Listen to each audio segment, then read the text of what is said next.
Hi, I'm Dwayne with World Outreach West. This week's devotional is actually out of Psalms 43 verse 5. He says, "Why are you cast down, O my soul, and why are you disquieted within me? Hope in God, for I will continue to praise Him, who is my health, my countenance, and my God." Well, you see what this verse is really talking about is looking at situations in the right way, putting things in the right order, in the right priority. Now, I'm not talking about changing reality. A lot of people think that, well, your perspective is reality, and that's simply not true. However, your success or failures, your blessings or your curses, are often determined in how you view things. What you get out of things is often a result of how you look at them. Yeah, I am kind of talking about maybe one of those glass half empty, glass half full. The fact of the water is the glass only has half of a glass of water in it, regardless of how you look at it. You see what I mean? Well, let me explain in this way. At the turn of last century, there was an American shoe company that sent two of its salespeople overseas to what they considered an emerging market. Well, the first salesperson came back after only about 2 weeks, livid, just angry, marched right straight into his boss's office. "You guys are morons! Don't you do your homework? You should have done more market research. You can't sell shoes in that country. No one there even wears shoes." And he storms out, right? Well, the other salesman stays behind in that foreign country for several weeks, going into months. And he had hardly been heard from when one day a large box arrives. And in that box, it is jam-packed full of orders, different sizes, different gender, men's, women's, children's, colors of shoes. And a note from that second salesman that said, "Please send more order forms. You see, all the people here are barefoot, and everyone is in need of shoes." Oh, what a different way to look at that. In fact, they were both absolutely right, weren't they? People there didn't wear shoes. One of them looked at that and said, "There's nothing for me to overcome. It's a sales paradise." The other man looked at that and said, "I can't overcome this. Can't sell shoes to someone who doesn't wear them."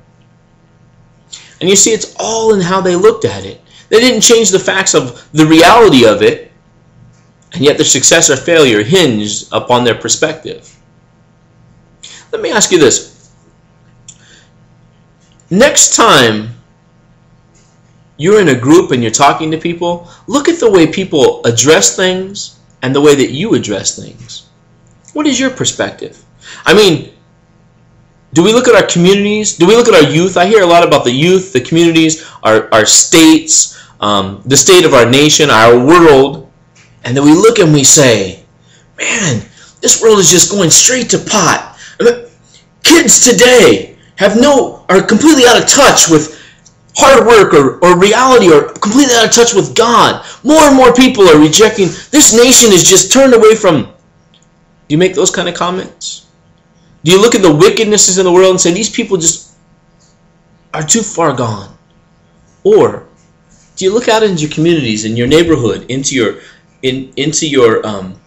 high schools, into your youth groups at church, into whatever it is that you're involved in? Do you look and you say, "Man, these people don't even know Jesus. They don't even have any hope. They are ripe and ready to be introduced to the gospel of Christ"? That's a different perspective, isn't it? You know, our perception makes a great deal of difference in what we do and how we address things. Now, again, I'm not talking about departing from reality. What I am talking about is simply looking at the potential in things. Jesus told his disciples, when they had been complaining about the harvest not being ready yet, he said, "Stop saying there's still 4 months until the harvest. In fact, stop and look. The fields are ready. They're white and all ready for harvest." Take another look at your situation around you. Take another look at your job. Is there potential there that you're missing because you were focused on the wrong thing? Let me share just one last story with you, and then we're going to close. There's an elderly lady late at night traveling through a bad part of downtown. And she came upon a stoplight, and some gang members ran out to her car and they tried to break in. Unfortunately, she had the doors locked, and so they begin to break the windows and shake the car, and she's just emotionally distraught and thinking, oh my goodness, I'm going to lose my car, and maybe worse, maybe lose her life.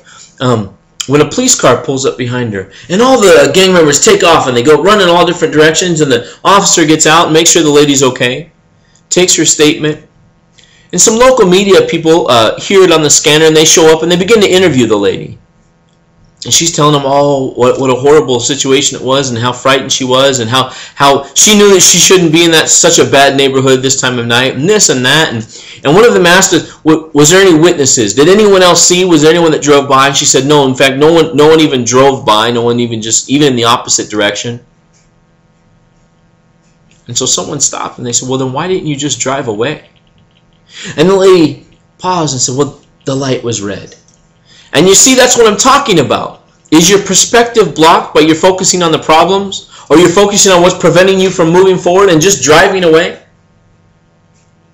Or is your perspective looking at all of the solutions and all the potential in front of you?